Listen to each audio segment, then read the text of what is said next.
그날 아침은 다른 날과 똑같았다. 아침부터 더운 열기가 열어둔 문 안으로 푹푹 들어왔다. 매미도 식전 대바람부터 울어댔다. 선재야, 이제 고만 있나? 오늘 학교 가, 안 가? 여름방학 첫날이라서 안 가는데도 당근 가지. 당근 갖고 간다고? 아니, 당근 간다고. 거짓말을 하고 이불을 뒤집어 쓴 채 웃었다. 웃기는 웃었지만 재미있지는 않았다. 누구 말 들은 게 방학했다면서? 누구한테 들었을까? 피리피리 상피리? 아니면 상피리 할머니?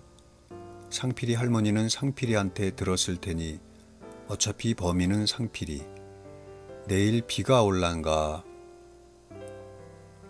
내일 비가 올란가라는 말은 할머니 몸 상태가 좋지 않다는 말이라는 걸 아는 나는 그런 말을 들으면 마음이 힘들어서 할머니 말을 끝까지 안 듣는 습관이 있다. 그래서 아무렇게나 대답을 해버린다. 그날도 그랬다. 학교 안 가면 할머니 따라 장에 가자고? 할머니 생각해주는 사람은 망고강산 내 강아지뿐일세 그려.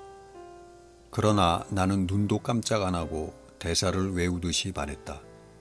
아이쿠, 그런데 어쩌나요. 오늘도 어제와 같이 학교를 가는 날이랍니다. 시간을 돌릴 수만 있다면, 그래서 그날 아침으로 다시 돌아갈 수만 있다면, 그럴 수만 있다면. 그러나 시간은 돌릴 수 없다. 그것은 영화 같은 데서나 가능한 일이다. 만약에 시간을 돌렸다 해도 조금 뒤에 어떤 일이 벌어질지 알 수 없으면 돌린 시간이 무슨 소용이란 말인가. 시간이란 정말 무서운 것이다. 한 번 지나면 똑같은 시간은 절대로 다시 올 수 없기 때문이다. 되돌릴 수 없는 그날 아침, 나는 거짓말을 했다. 할머니가 다시 오지 못할 길을 가게 될 줄 까맣게 모르고 거짓말을 했으니 일단 집을 나와 상필이한테 갔다.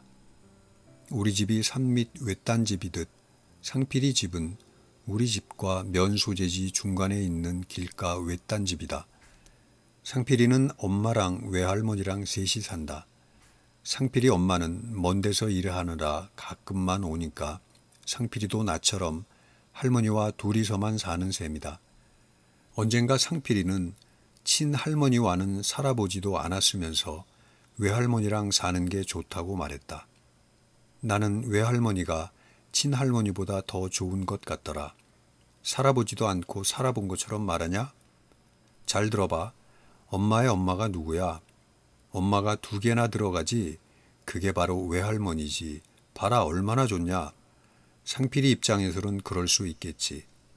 그러나 친할머니가 더 좋다니까. 팍 악을 썼다. 왜 좋은지 이유는 되지 않고 무조건 우기고 보는 이상한 말싸움은 치고받고 싸우고 싶어하는 전초전 같은 것이다. 너 외할머니하고 살아봤냐? 안 살아봤잖아. 안 살아봤다. 그래서 엄마가 없는데 외할머니가 어떻게 있겠는가? 상필이도 마찬가지다. 아빠가 없는데 어떻게 친할머니가 있겠는가? 그런데도 우리는 서로한테 없는 엄마, 없는 아빠에 대해서는 말하지 못하고 할머니들만 갖고 늘어졌다. 안 살아봤으면 말을 말든지. 야, 이 새끼야, 너 욕했어? 했다. 에이씨. 드디어 엉겨붙었다. 얼굴에 상처가 나고 팔다리가 꼬집히고 머릿속이 벌에 쏘인 듯 화끈거렸다. 한참 뒤에 우리는 기운 빠진 소처럼 씩씩거리며 바닥에 벌러덩 누워서 하늘을 바라봤다. 그럴 때의 기분은 웃기면서도 슬펐고 슬프면서도 웃겼다. 그런데 작년, 그러니까 5학년 겨울방학 시작하기 직전부터 상필이는 좀 달라졌다. 말로는 꼭 집을 수 없지만 뭔가 조용해진 느낌이 들었다. 무엇보다 내가 시비를 해도 별 반응이 없어졌다. 바보 같은 시절처럼 치고받고 싸우고 나서 같이 하늘을 바라보던 날들은 이제 영영 끝난 것인가. 상필이한테 간 것은 예전처럼 살살 약 올리고 괴롭히다가 하여간 같이 놀고 싶어서였다. 상필이 할머니는 엿장수다. 장날이면 가위질 장단에 타령을 부르며 엿을 판다. 자주 들어서 상필이 할머니의 엿타령을 나도 부를 수 있다. 지름이 직직 흐른다. 둥실둥실 감자엿, 가운데 잘쑥 잘박엿, 울긋불긋 맹감엿, 펑퍼지짐 나발엿, 쫄깃쫄깃 찹쌀엿, 지름이 작작 흐른다. 상필이는 자기 할머니를 부끄러워했다. 1학년 때는 같이 고래고래 엿타령을 부르며 놀기도 했는데 언젠가부터는 내가 엿타령을 부르면 내 입을 막았다. 상필이는 장에 가려고 서두르느라 나를 보고도 별로 반가워하지 않았다. 그래서 놀자는 말을 꺼낼 수가 없었다. 기분이 좀 얼얼해졌다. 좀 전에 할머니한테 거짓말을 한 게 뒤늦게 부끄럽게 느껴졌다. 상필이 집을 나와서 소재지 쪽을 보니 수레에 짐을 잔뜩 실은 할머니가 버스 정류장을 향해 바삐 가고 있었다. 아, 그때도 사실 늦지 않았다. 내가 만약 그때 할머니 부르면서 달려갔더라면. 그러나 나는 집으로 오고 말았다. 그리고 상필이네 집에 가느라 까먹었던 아침밥을 먹기 위해 부엌으로 갔다. 할머니도 아침을 안 먹고 간 것 같았다. 냉장고 문을 열어 살피다가 다시 문을 닫았다. 가지나물, 오이지, 상추 겉절이가 있었지만 먹고 싶지 않았다. 가스레인지 위에는 콩나물국 냄비가 아직 따뜻한 채 올려져 있었다.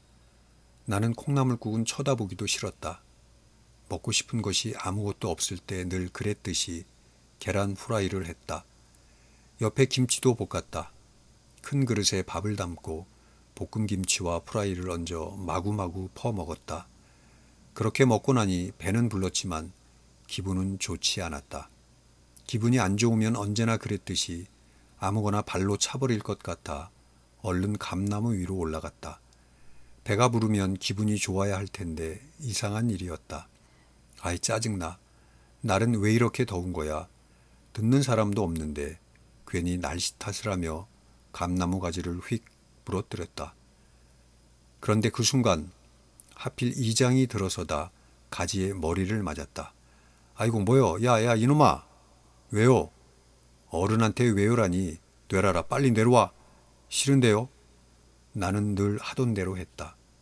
할머니가 시방 돌아가시게 생겼는디 싫고 좋고가 어딨어. 돌아가시게 생긴 할머니가 다른 할머니인 줄 알았다. 그거이 나하고 뭔 상관인디요. 이놈의 자식이 내려와 얼른. 나는 내려가지 않았다. 이놈의 자식이 너 할머니가 장에서 쓰러져 버렸다. 방금 병원으로 실려갔단다. 마침 상필이가 장에 있어서 알려준 것이 얼마나 다행이냐. 나는 나무에서 주르르 내려왔다. 이장이 차를 타고 병원으로 가는 동안은 아무 생각도 나지 않고 멍했다. 아이고 요럴 땐 너가 아버지가 있어야 한디. 큰일이네 큰일이여. 아빠는 아파트 공사장에서 철근 일을 했다고 한다. 어느 날 사고가 났다. 아빠와 함께 3사람이 죽었는데 텔레비전 뉴스에도 나왔다고 한다. 언젠가 내가 할머니한테 엄마는 하고 물었을 때 내가 중학생이 되면 말해주마고 했었는데 그랬었는데 병원에 가니 상필이와 상필이 할머니가 병원 복도에서 서로 붙잡고 덜덜 떨고 있었다. 의사가 이장에게 물었다. 보호자 되십니까? 나는 이장 올시다. 가족은 이 아이뿐입니까? 예, 그렇다고 봐야죠. 야 할아버지가 일찍 돌아가셔 불어서 삼촌도 없고 고모도 없고 또 지아버지가 일찍 가불어서 야도 저 혼자랍니다. 망고강산에 혼자. 의사가 이장의 말을 끊고 나에게 말했다. 오달망님은 조금 전 10시 15분에 사망했습니다. 사인은 심장마비입니다. 나는 가만히 있는데 이장이 갑자기 울음을 토해냈다. 야 놈아, 너 갈문이 돌아가셔 불었단다. 어쩐다냐? 이 노릇을 어쩐다냐? 울어도 내가 울어야 하는데 왜 그런지 나는 눈물도 나오지 않고 아무 생각도 나지 않았다. 의사가 나를 가만히 바라보다가 잠깐 어깨를 감싸준 뒤 조용히 힘내라고 말했다. 그 순간 의사에게 매달리고 싶었지만 의사는 가버렸다. 의사의 뒷모습을 바라보며 내가 멍하게 서 있자 이장이 야야 정신 차려라 이놈아. 나는 정신을 잃지는 않았지만 또 정신이 없기도 했다. 이장은 자꾸만 나에게 정신 차리라고 소리쳤다.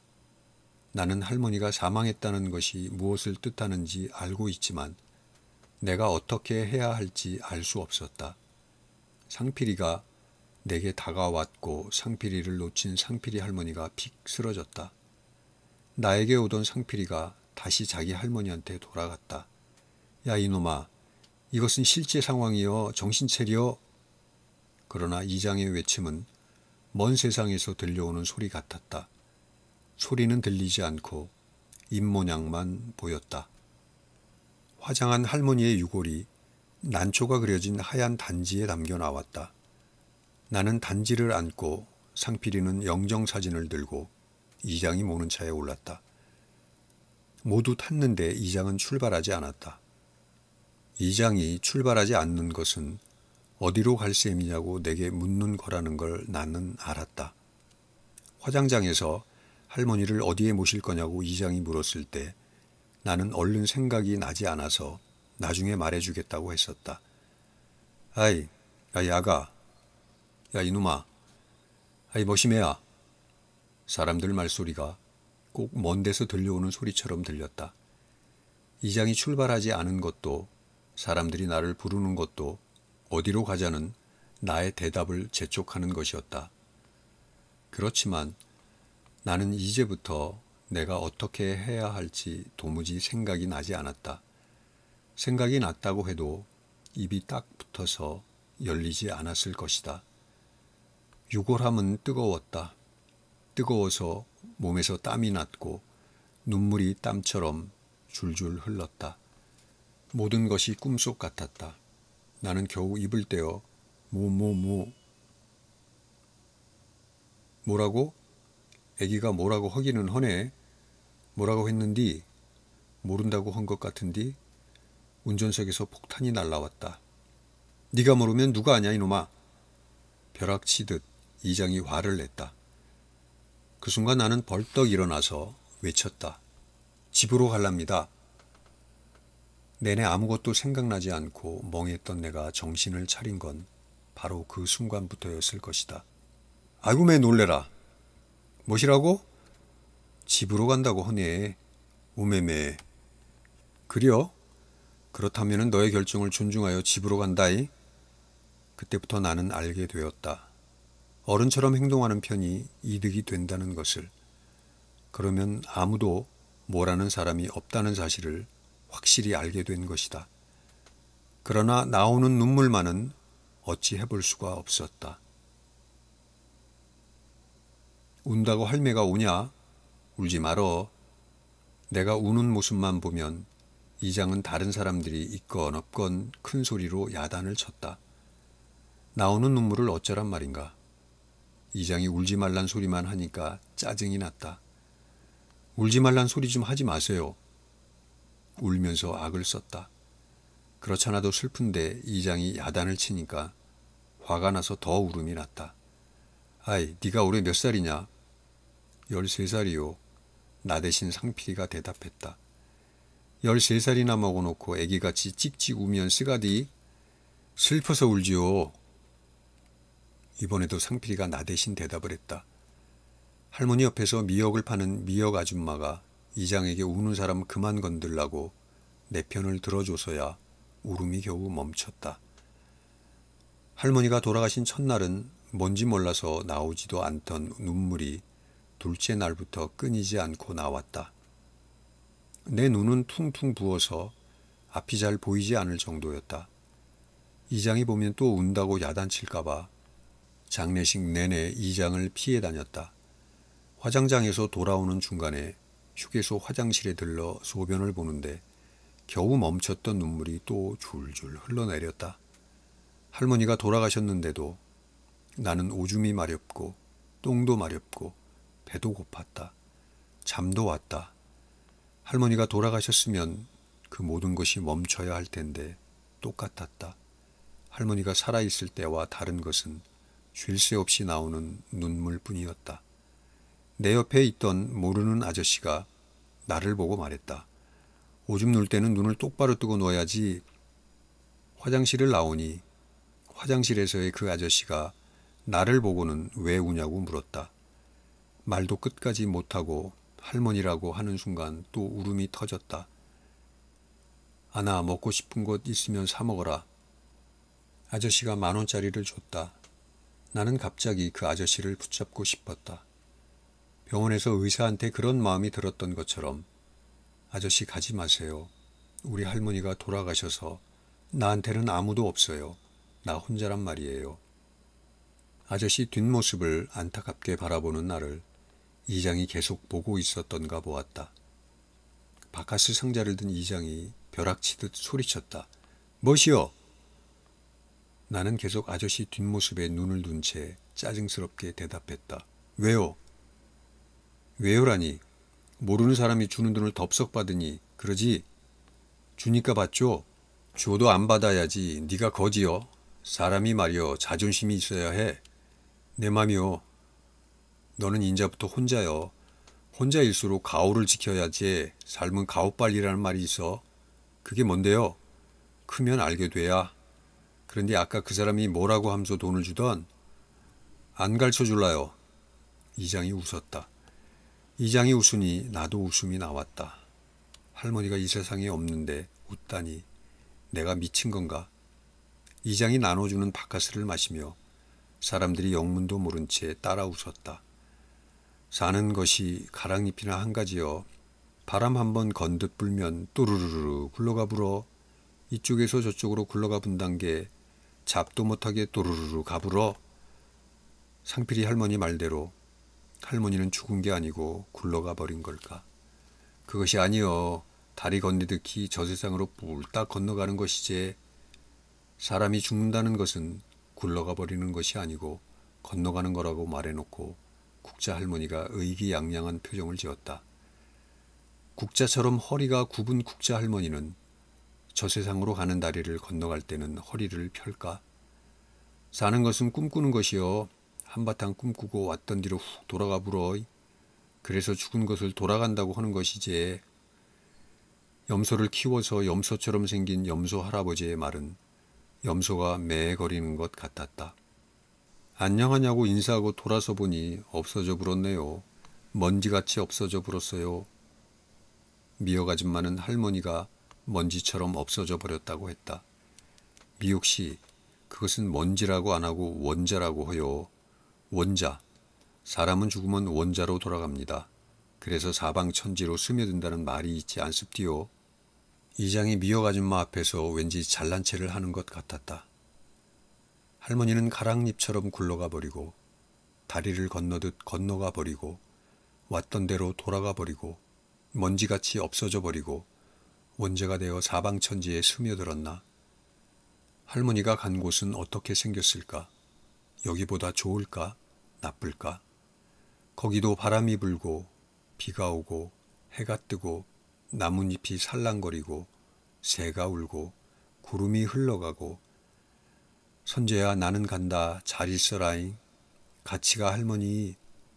내가 잡으려고 하면 딱 그만큼 할머니는 가고 있었다. 선재야, 선재야. 옆에 앉은 상필이가 나를 흔들었다. 잠깐 동안 잠이 들었던가 보았다. 내 무릎 위에는 따스한 유골함이 보자기에 쌓인 채 그대로 놓여 있었다. 나는 그때 확실히 알았다. 할머니는 옷을 벗듯 몸을 빠져나가서 떠났다는 것을. 그러니까 할머니는 굴러가지도 건너가지도 돌아가지도 없어지지도 스며들지도 않고 떠났다. 다시 오지 못할 아주 먼 곳으로. 할머니의 유골함을 전부터 놓여있던 영정사진 앞에 놓았다. 나는 보자기를 풀어서 뚜껑을 열고 할머니의 뼛가루를 들여다보았다. 이상했다. 그저께까지 살아있던 할머니는 하얀 뼈가루가 되어 단지 안에 담겨 있었다. 하얀 뼈가루가 된 할머니는 아무 말이 없었다. 나는 언젠가 죽은 사람은 말이 없다라는 말을 들은 적이 있다. 가루가 된 할머니는 아무 말이 없었다.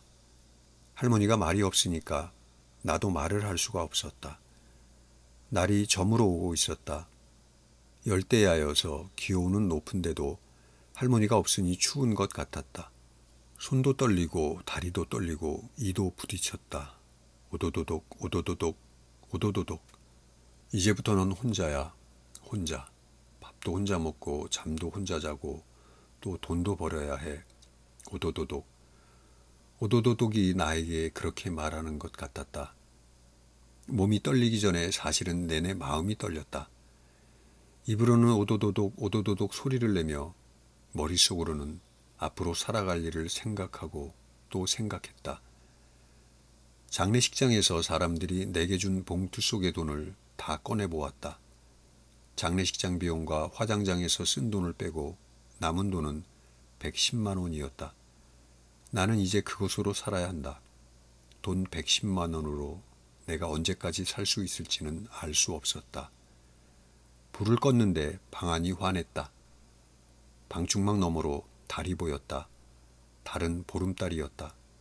달은 구름 속으로 들어갔다가 다시 나오기를 반복하면서 둥둥 떠가고 있었다. 달이 가는 게 아니라 구름이 움직이는 것인데 꼭 달이 움직이는 것처럼 보였다. 혹시 할머니가 지금 저 구름 속에 있을까? 나는 구름을 자세히 보았다. 아무리 자세히 봐도 할머니는 보이지 않았다. 할머니는 엷은 분홍색 구름 위에 앉아 있었다. 선재야, 나는 지금 구름 둥둥 세상에 왔단다. 여가 좋다, 아주 편타. 그런 게 나 없다고 너무 서로 말하라잉. 할머니, 내려와, 내려오라고. 내가 아무리 불러도 할머니는 내려오지 않았다. 할머니는 구름을 타고 멀리 멀리 떠나갔다. 할머니, 할머니, 할머니. 손을 휘젓다가 얼굴을 때렸던가 보았다. 뺨이 얼얼해 눈을 뜬 순간 새벽닭이 울었다. 눈을 뜨고서야 나는 내 잠속에 할머니가 왔다 간 것을 알았다. 그러면 혹시 할머니는 어젯밤 내가 구름을 보고 있을 때 그 구름 속에 있었던 것일까? 마당으로 향한 방문을 열고 하늘을 올려다보았다. 동쪽 하늘에 아침 노을이 붉었다. 하늘엔 구름 한 점 없었다. 할머니가 없는데 아침 노을은 붉고 하늘은 푸르고 할머니만 구름 둥둥 세상으로 가버렸다. 나는 할머니 사진은 나를 물끄러미 바라보았다. 이제 할머니를 보고 싶으면 진짜 할머니는 못 보고 사진을 봐야 한다. 이제부터는 사진이 할머니다. 할머니는 지난 봄에 마을 노인들과 함께 면사무소 복지회관에서 영정사진을 찍었다. 읍내 사진관 사람이 노인들의 영정사진을 무료로 찍어주었다. 나는 그날 학교 갔다 와서 방바닥을 뒹굴다가 할머니한테 생떼를 부렸다. 무엇인지는 모르지만 뭔가가 갖고 싶은데 가질 수 없다는 생각 때문에 짜증이 났다. 방 한쪽 끝에서 저쪽 끝까지 대굴대굴 구르며 할머니 무엇이든지 사줘. 혀꼬인 발음으로 발광을 했다. 뭔지는 모르지만 하여간 할머니가 뭔가를 사줬으면 좋겠다는 생각이 떠나지 않아서 할머니 옷자락을 붙잡고 일부러 질질 끌려다니며 어리광을 피운 것이다. 평소에는 아무렇지 않다가도 문득 그런 날이 있었다. 다 큰 내 강아지가 어찌 그리도 애기 속이단가잉? 아무거나 사주라고. 부침개 부쳐줄까? 부침개 같은 거 하나도 맛없어. 다른 거 사주라고. 알 수 없는 불만 탓에 숨이 턱까지 차오르는 느낌이었다. 요럴 때는 아주 깐난아요, 깐난이. 할머니는 바짓단에 나를 매단 채로도 할 일을 다 했다. 방바닥 걸레질을 하고 콩나물에 물을 주고 어디선가 나타난 거미를 잡고 감자와 양파를 썰고 밀가루 반죽을 하고 부침개를 부쳐서 상에 탁 놓았다. 나는 점점 약이 올라서 더욱 애기가 되었다. 그려 나 애기여. 응애 깐난 애기란 말이여. 깐난이여? 그러면 아나 쭈쭈 먹자. 할머니가 훌렁 옷을 올려 쭈그렁 쭈쭈를 내밀었다. 나는 입술을 쪽쪽거려 젖바는 흉내를 냈고 할머니가 내 궁뎅이를 찰싹 때렸다. 나는 아기처럼 앵앵 소리를 내면서 우는 신용을 했다. 부엌 싱크대를 붙잡고선 할머니 등이 떨리고 있었다.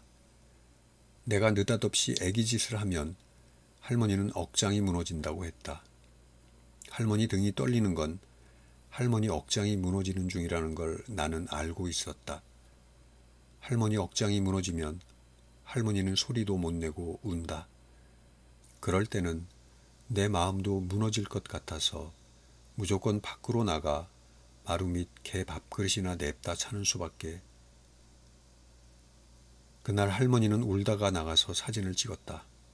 복지회관 차가 할머니를 데리러 온 것이다. 급히 눈물을 닦고 나가서 찍은 사진이어서 자세히 보면 뺨에 눈물 자국이 남아있는 것도 같다.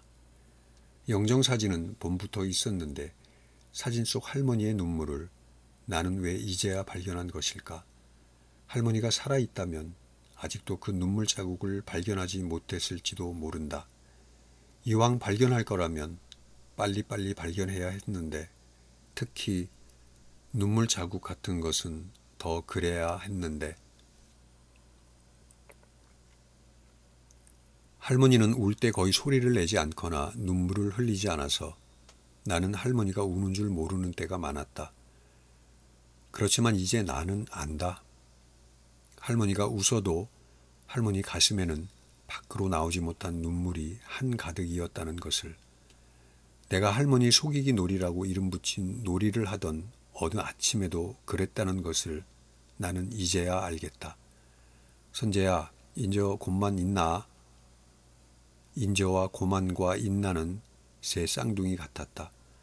학교 가는 날이면 들려오는 인저, 고만, 인나라는 소리가 들려올 때마다 나는 이불을 잽싸게 뒤집어 쓰고서 재빠르게 말했다.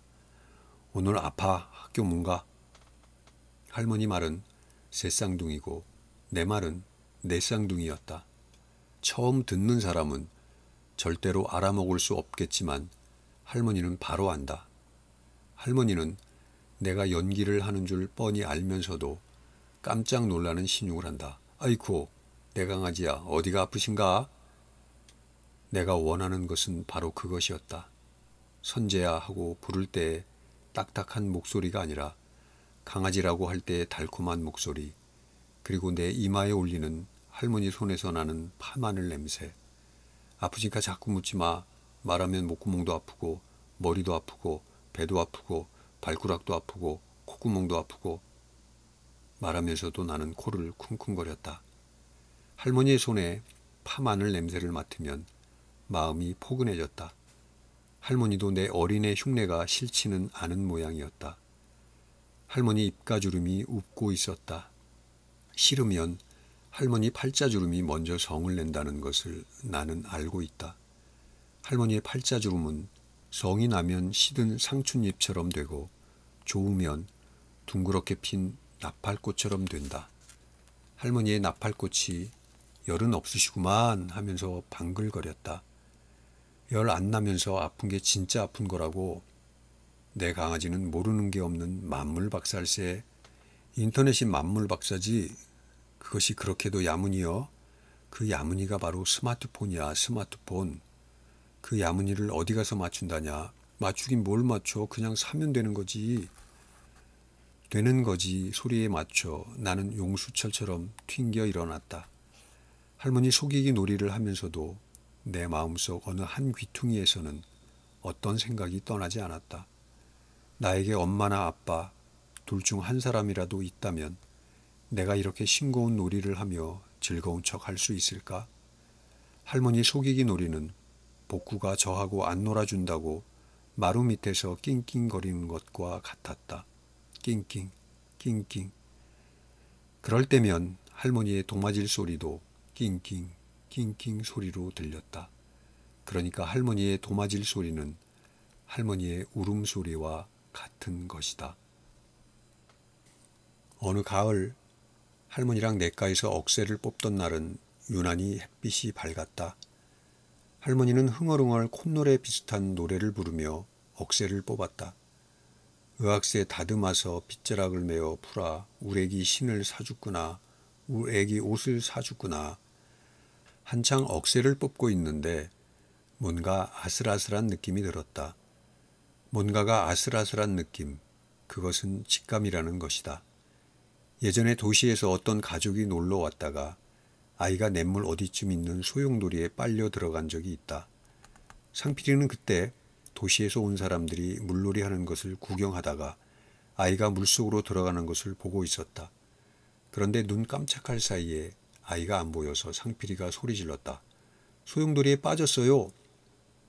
텐트 옆에서 고기를 굽는 아이 아빠와 근처에 있던 사람들이 달려왔지만 처음엔 모두 어떻게 해야 할지 몰라 발만 동동 굴렀다.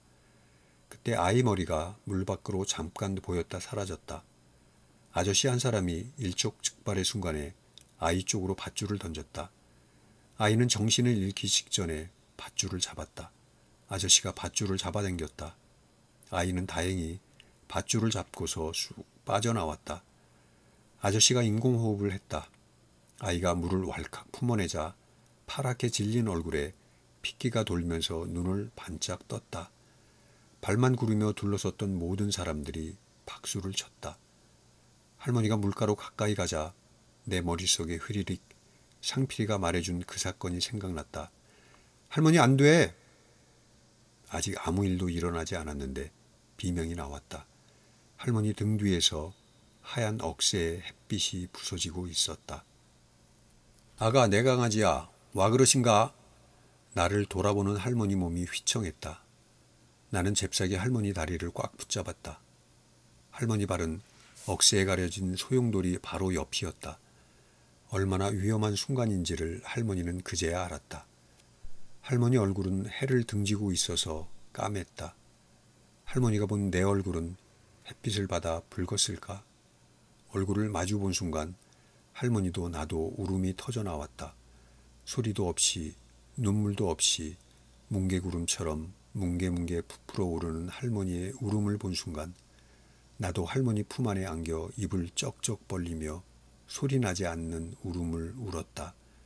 그때의 울음은 얼마나 따뜻한 울음이었던가. 그 울음은 이 세상에 할머니한테는 내가 있고 내 옆에는 할머니가 있다는 말을 대신하는 울음이었다고 나는 생각한다. 할머니가 내 등을 쓸어내리며 조용히 말했다. 내 강아지가 어찌 그리 속이 짱짱하신고이.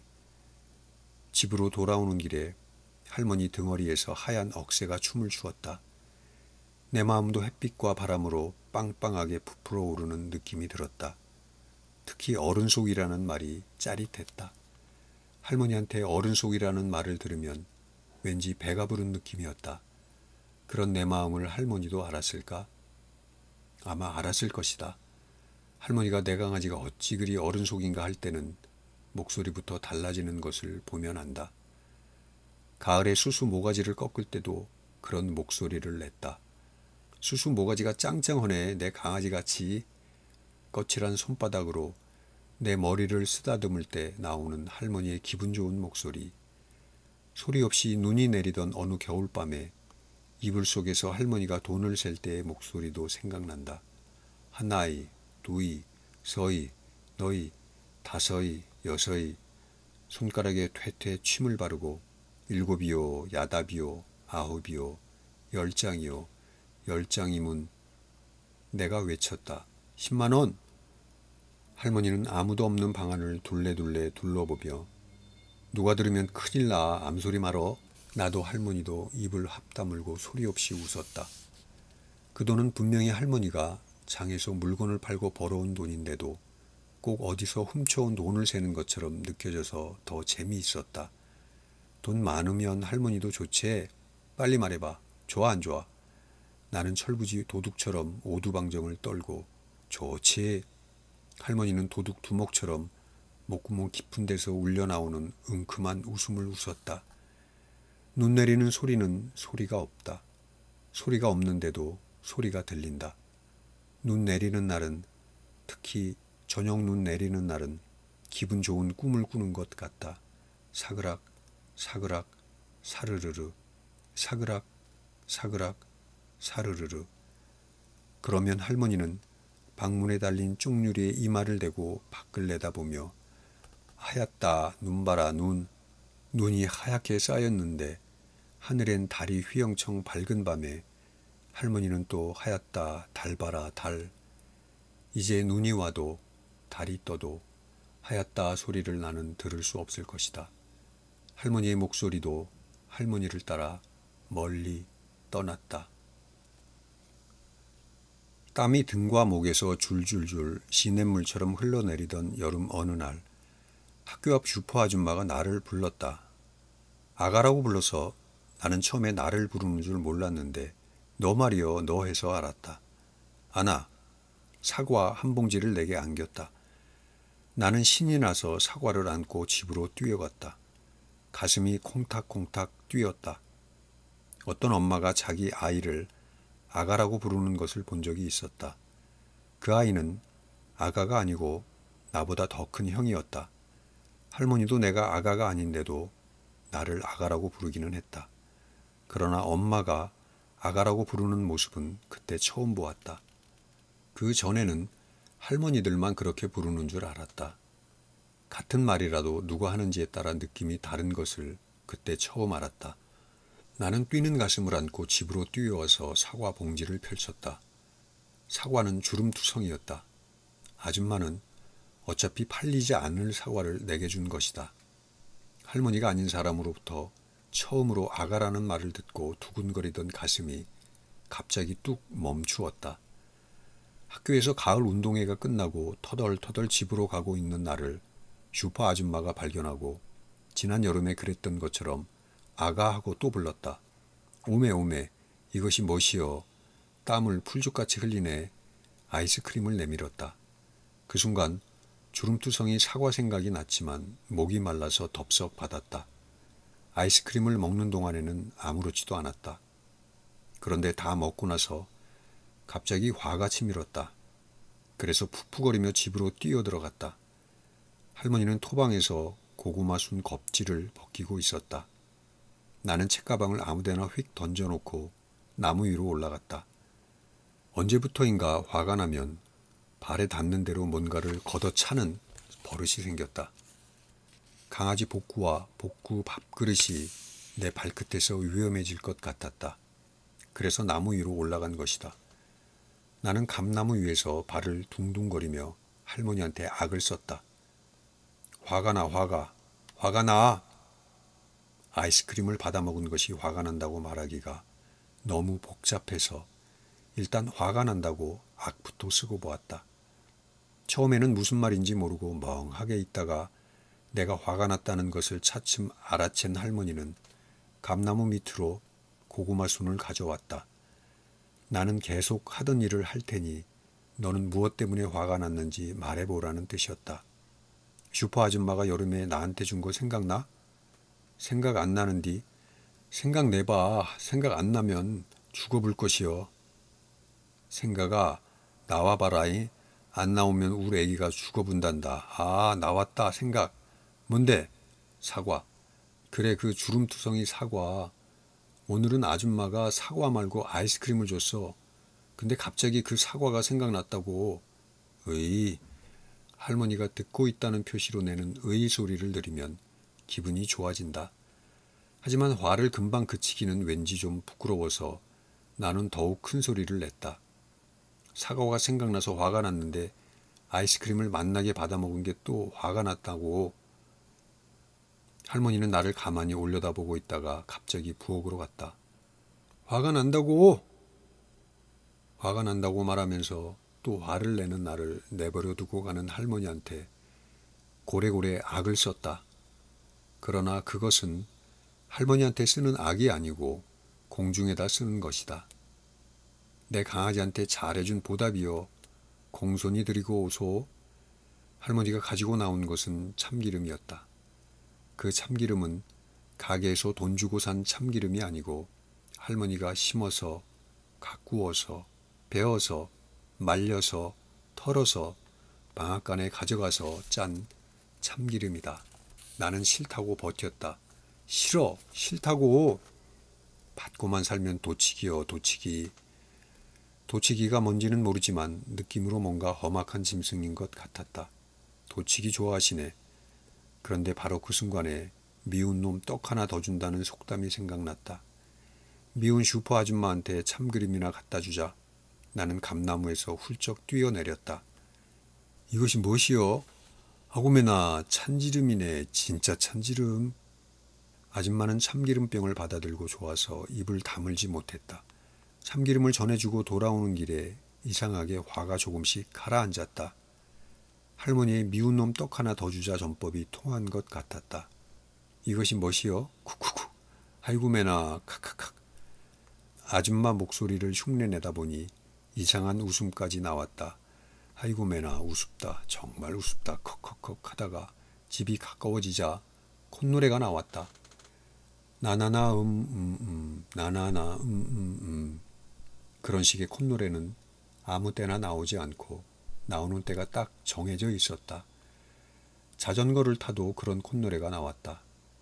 자전거를 타고 바람을 가르며 달릴 때, 풀밭에서 복구랑 뒹굴며 장난칠 때, 복구가 꼬리를 살랑살랑 흔들며 내게 달려올 때, 할머니 뒤를 살금살금 따라갈 때, 할머니한테 들키고 괜히 화난 척할 때 나는 즐거웠다.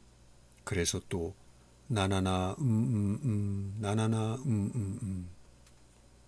머릿속에 아무 근심 걱정 없을 때만 나오는 그런 콧노래를 내가 다시 부를 수 있을까? 할머니가 없는 이 세상에서 그럴 수는 없을 것이다. 그럴 수는. 할머니가 없으면 노래도 없을 것이다. 나나나 도 떠났다. 할머니가 떠나고 할머니의 목소리가 떠나고 내 콧노래도 떠났다. 영영 떠나버렸다. 내가 사는 무수골에서 가까운 전원주택단지는 원래 감나무밭이었다. 2학년 봄방학 때 할머니하고 감나무밭에서 냉이를 캐고 있을 때였다. 감나무밭 주인이 돈도 안 되는 이놈의 감나무 하면서 멀쩡하게 서 있는 감나무를 발로 찼다가 비명을 질렀다. 차봤자 자기만 아프니까 나중에는 이놈의 감나무 새끼 하면서 욕을 바락바락 해댔다. 감나무밭이 곧 없어지리라는 걸 나는 그때부터 예상했다. 4학년 겨울방학이 끝날 무렵 어느 날 감나무가 베어진 자리에 전원주택단지가 들어섰다. 감나무밭 주인은 밭을 팔아서 도시의 아파트로 가고 도시의 아파트에 살던 사람들이 와서 전원주택을 지었다. 동준이는 바로 그 전원주택 단지에 산다. 단지 입구에는 감시 카메라가 있다. 그게 진짜 작동하는지 아닌지 궁금해서 그 밑에서 개구락지처럼 방방 뛰다가 뱀처럼 혓바닥 장난을 해봤다. 어느 날 길을 걷고 있는데 어머머머 쟤야 쟤. 카메라 앞에서 쇼하네. 방금 내 곁을 스쳐 지나가던 아줌마 둘이 비명을 질러댔다. 무시하고 그대로 걷는데 한 아줌마가 달려와서 내 어깨를 탁 쳤다. 예, 오늘 단지에서 바베큐 파티가 있는데 올래? 가면 뭘 줄 건데요? 나는 할머니나 시골 사람들 앞에서 쓰는 말과는 다르게 도시스러운 사람들 앞에서는 되도록 표준말을 쓰려고 노력한다. 아줌마들이 호호 웃었다. 얘 말하는 것 좀 보소. 귀여워 죽겠네. 맛있는 거 많이 주니까 꼭 와라. 응? 원하신다면 그렇게 하죠 뭐. 다시 한번 아줌마들이 까르륵 웃었다. 나는 빨간 줄무늬 티셔츠에 청바지를 입고 꽝 깃털 모자를 멋지게 쓰고 전원주택 단지로 갔다. 꽝 깃털은 작년 가을에 할머니랑 도토리 주우러 산에 갔을 때 발견한 것이다. 주황과 파랑이 섞인 깃털이 상당히 멋져서 내가 모자에 붙였다.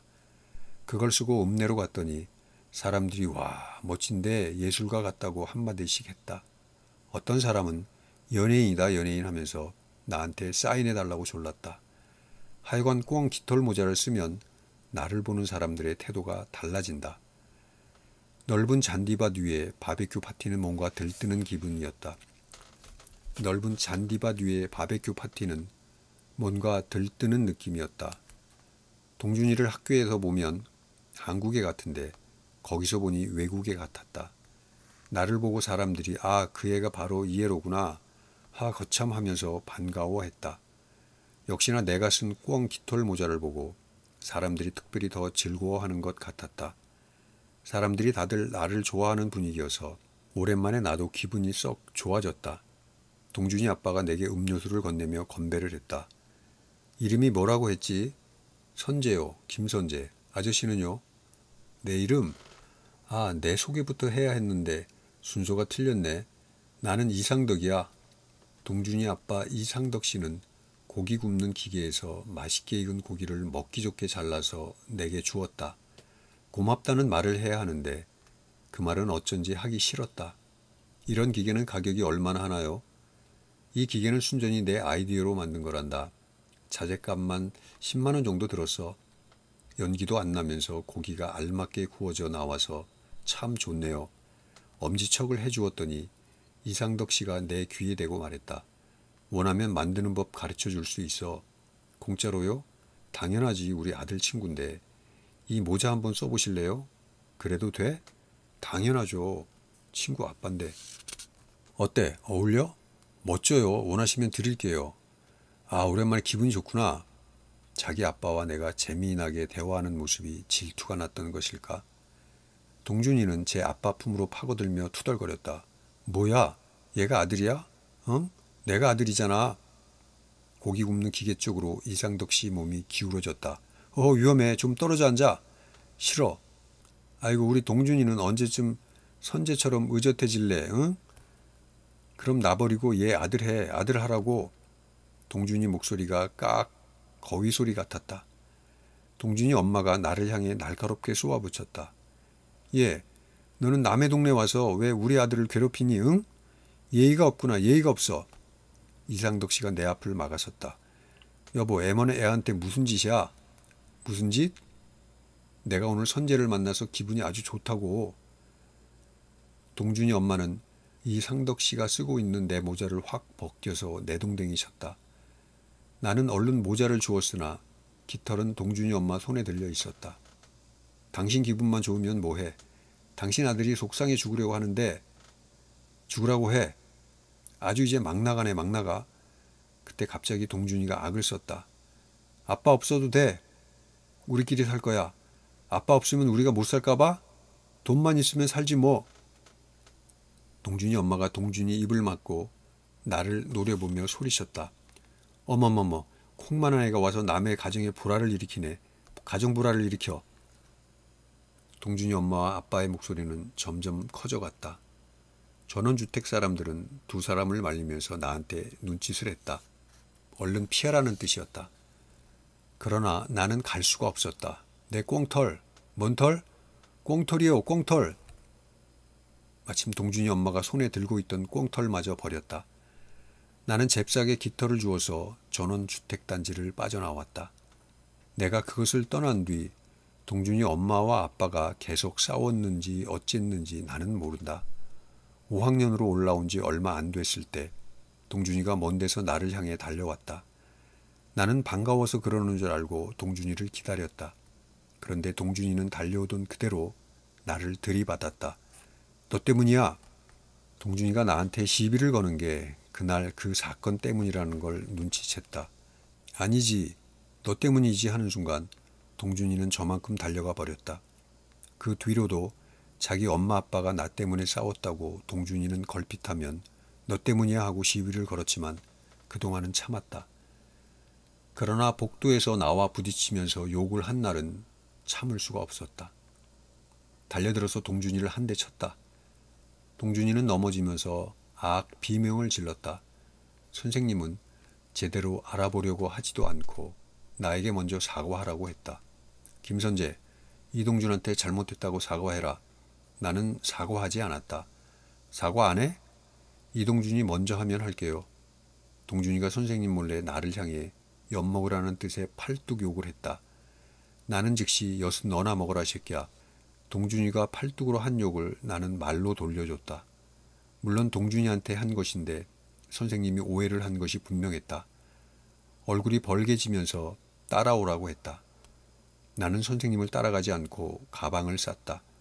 텅 빈 운동장을 가로지르며 바라본 하늘이 무척 넓게 느껴졌다. 구름 한 점 없는 하늘 아래 나 혼자였다. 그리고 내 그림자. 나를 따라오는 것은 오직 내 그림자뿐이었다. 그림자를 보면서도 그때는 그런 생각을 하지 못했다. 햇빛 아래 할머니와 둘이 있으면 그림자도 두 개, 나 혼자 있으면 그림자도 하나라는 것을, 사람이 없으면 그림자는 절대로 만들 수 없다는 것을. 여름 내 논에 있던 오리들은 가을이 되면 냇가로 왔다. 왜인지는 모르지만 어느 때부턴가 냇물이 줄어들면서 냇가에는 풀이 자라기 시작했다. 물길은 풀숲 사이로 조그만 실개천만큼 작아졌다. 오리들은 바로 그 실개천에 있었다. 오리들을 바라보고 있으면 시간 가는 줄 모르게 된다. 할머니 말로 하면 오리 구경하고 있으면 도끼자루 썩는 줄 모르게 된다. 새끼 오리들은 엄마 오리만 따라다닌다. 쪼르르 미끄러져 갔다가 흐르르 미끄러져 온다. 새끼 오리들이 엄마 엄마 엄마 하면서 엄마 오리 뒤만 졸졸 따라다닌다. 엄마 오리가 바위 위로 올라가자 새끼 오리들은 어찌할 바를 모르고 저희들이 딛고 올라갈 만한 장소를 찾는다. 그러다가 디딤돌을 찾아서 전부 몰려가 기어코 엄마 있는 데로 가는데 끝내 못 올라간 새끼가 끼약끼약 운다. 동준이한테 하라는 사과를 안 하고 학교를 나온 나는 바로 집으로 가지 않고 개천가로 갔다. 한참 동안 오리 구경을 하다가 새끼 오리처럼 나도 끼약끼약 하면서 냇물 속으로 들어가 냇물 바닥에 떨어져 있는 오리 알을 주었다. 나는 물속을 들여다보며 새끼 오리보다 더 센 소리로 끼약끼약 소리 질렀다. 새끼 오리의 울음소리를 듣고 엄마 오리는 돌아왔지만 내가 아무리 울어도 엄마는 돌아오지 않을 것이다. 그래서 끼약 소리 몇 번 만에 소리를 뚝 멈추었다. 오리들은 헤엄을 치는 것이 아니고 그냥 무리를 걸어 다니는 것 같았다. 누가 나한테 좋아하는 게 뭐냐고 묻는다면 나는 물가에서 오리 구경하기를 좋아한다고 자신 있게 말할 것이다. 그러나 좋아하는 것을 물어주는 사람은 없고 뚝방 위에서 아래를 향해 소변을 보던 아저씨가 나를 불렀다. 야 이놈아! 아저씨는 자기가 소변 보는 것을 들킨 게 부끄러워 나한테 시비를 거는 것이 틀림없었다. 왜요? 나는 날카롭게 대꾸했다. 너 어디 살아? 무스골 사는데요. 네 아버지 뭐해? 그걸 내가 어떻게 알아요? 죽은 아버지가 저승에서 무엇을 하고 있는지 내가 어찌 알겠는가? 아저씨는 내 대답이 마음에 들지 않았는지 갑자기 고함을 쳤다. 야, 이 개놈의 자식아! 개가 이렇게 생겼어요? 개보다 못하다 이놈아.